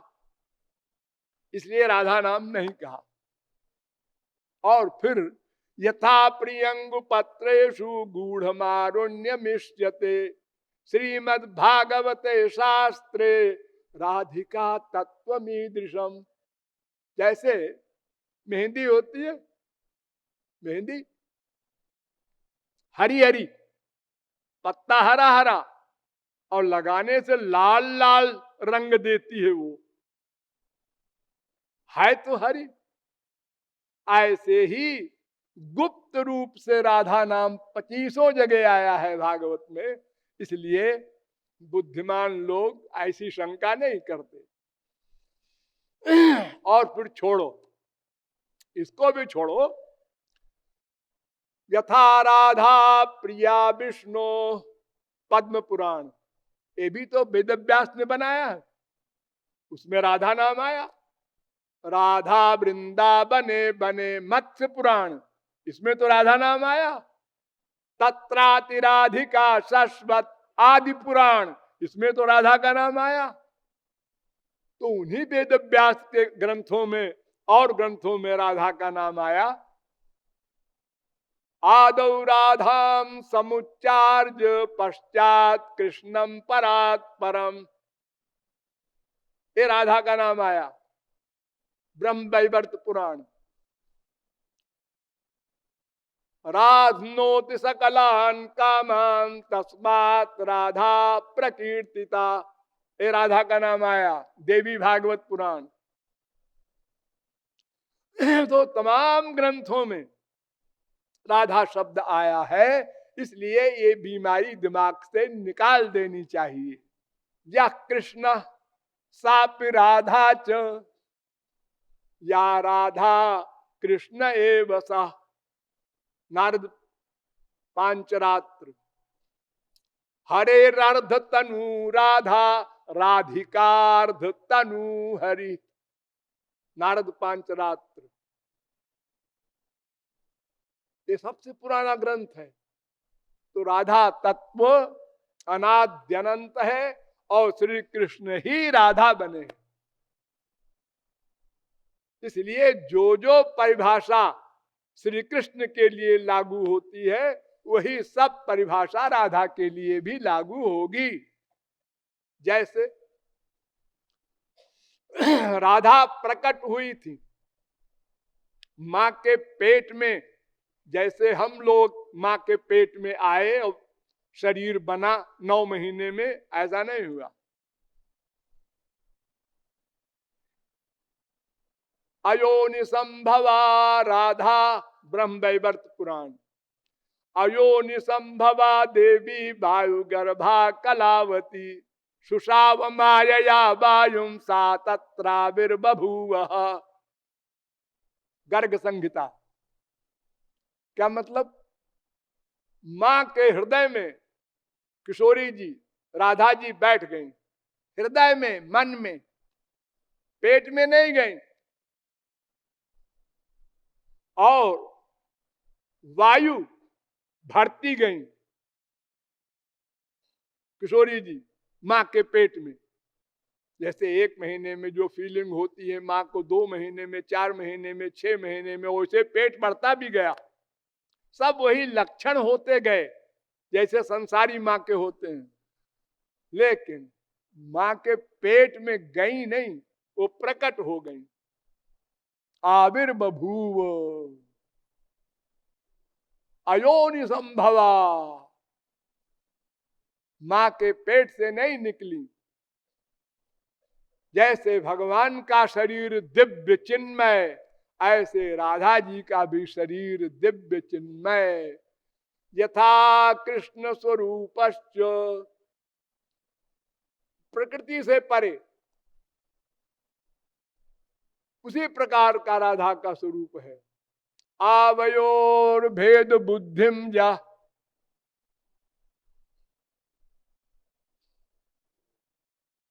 करोत्येव नराधम।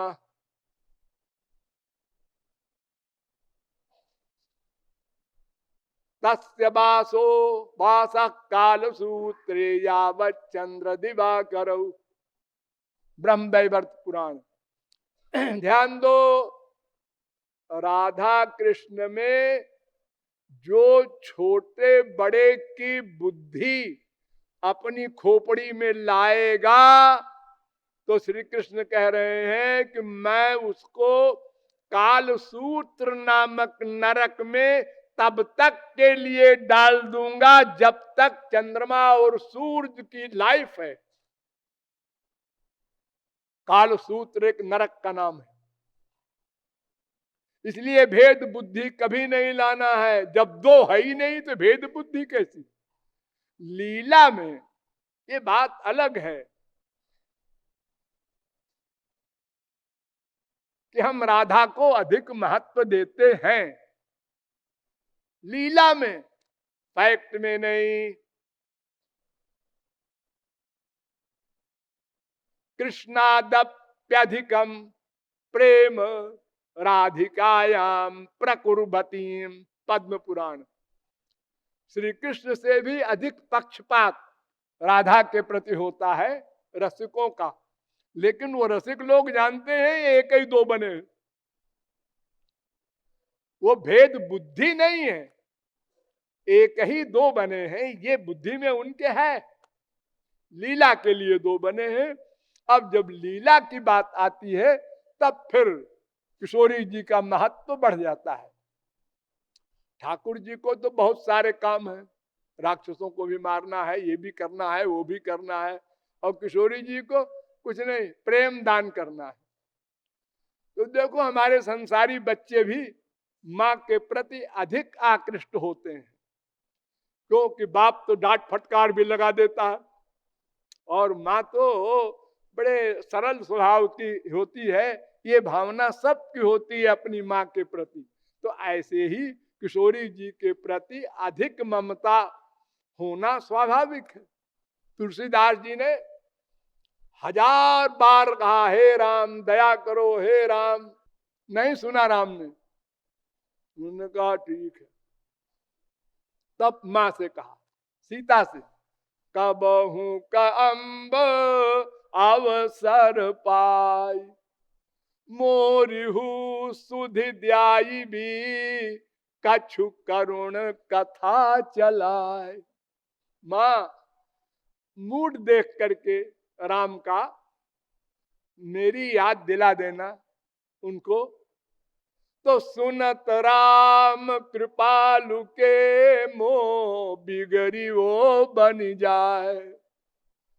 वो कृपालु है, दयालु है, अगर वो आप कहेंगी तो वो सुन लेंगे, फिर मेरी बिगड़ी बन जाएगी, मेरे ऊपर वो कृपा कर देंगे। बात फिर माया गई, परमानंद मिला, दोनों हाथ लड्डू।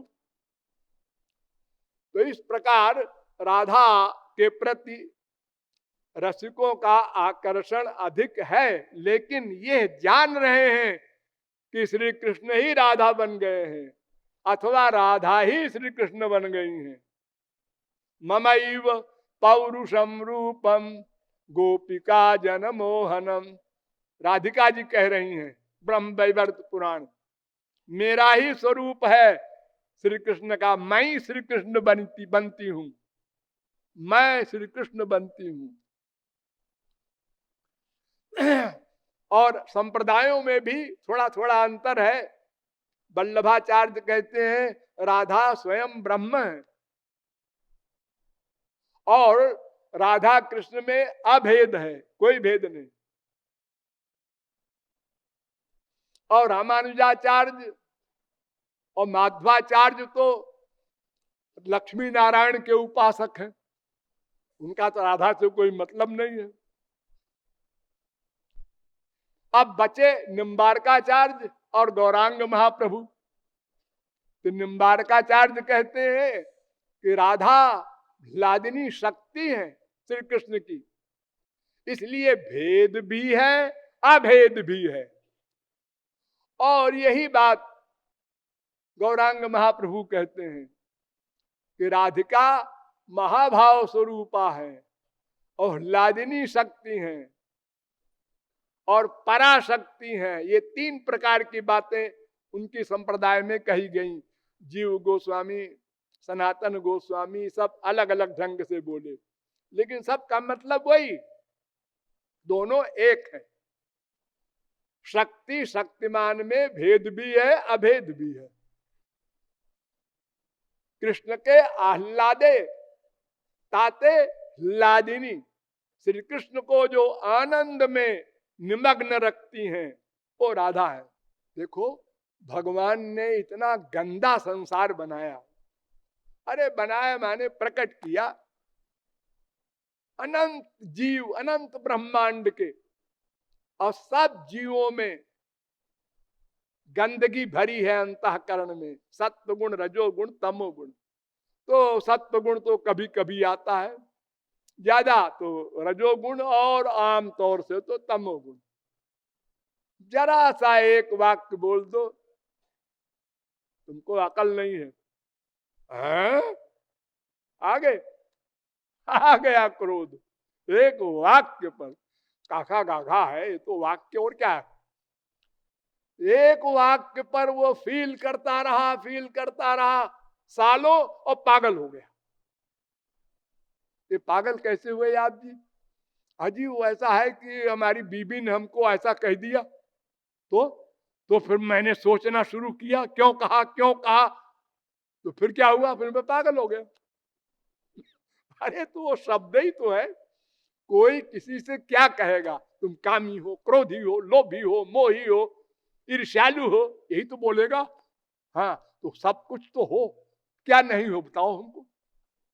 जब तक तुम्हारे ऊपर माया का अधिकार है तब तक तुम्हारे अंदर सारे दोष हैं, रहेंगे, चाहे तुम ब्रह्मा के लोक में चले जाओ। अब तुम न मानो, किसी पुरुष से कहे तुम पुरुष हो, हाँ हाँ पुरुष तो है, क्या हुआ, कुछ नहीं, मैं कह रहा हूं तुम पुरुष हो। हाँ, तुम लोभी हो, है लोभी कहा, अच्छा तुम लोभी नहीं हो। जब तक तुमको आनंद न मिल जाएगा भगवान वाला, तब तक तुम कामी क्रोधी लोभी मोही सब रहोगे, क्योंकि माया का अधिकार रहेगा तुम्हारे ऊपर, कोई नहीं बच सकता। ये माया इतनी बड़ी शक्ति है कि इसको भगवान के सिवा कोई चैलेंज नहीं कर सकता। भगवत कृपा मिल जाए अब चैलेंज कर सकते हो, भगवत कृपा न मिलने पर अपने बल से कोई ऋषि मुनि जोगी तपस्वी, विश्वामित्र शरीर के तपस्वी जो नया स्वर्ग बना दिया त्रिशंकु के लिए, नया स्वर्ग, जो काम ब्रह्मा करते हैं वो विश्वामित्र ने कर डाला। लेकिन वशिष्ठ से बार बार युद्ध किया, फिर तपस्या किया, फिर युद्ध किया और हर बार हारे। तो आखिर में उन्होंने कहा अब युद्ध आमने सामने करके तो हम जीतेंगे नहीं।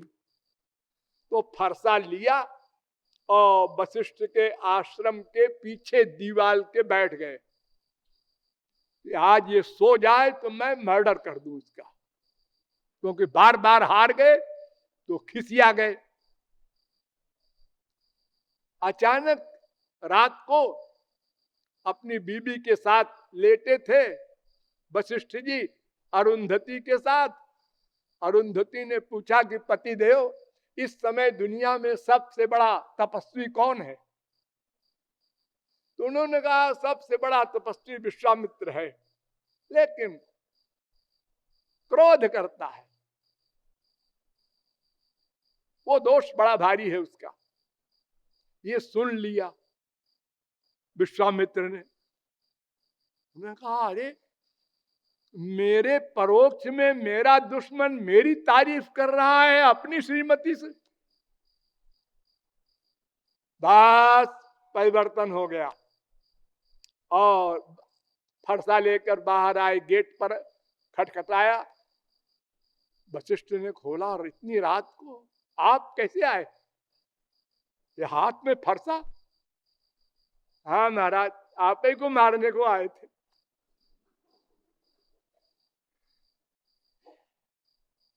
अरे आपने हमारी प्रशंसा की अपनी बीवी से? हाँ हाँ विश्वामित्र, मैंने सच कहा, अगर तुम क्रोध छोड़ दो, छोड़ दिया, जाओ ब्रह्मर्षि हो जाओ, आशीर्वाद दे दिया। ब्रह्मर्षि माने ब्राह्मण प्लस ऋषि। अब वो राजर्षि थे, माने क्षत्रिय प्लस ऋषि, यानी क्षत्रिय उसी जन्म में ब्राह्मण हो गया। केवल एक एग्जाम्पल है हमारे हिंदू इतिहास में विश्वामित्र की। तो माया को कोई नहीं जीत सकता। शिव चतुरानन देख डराही, अपर जीव के ही लेखे माही। शिव बिरंच कह मोहई, को है बपुरा आन।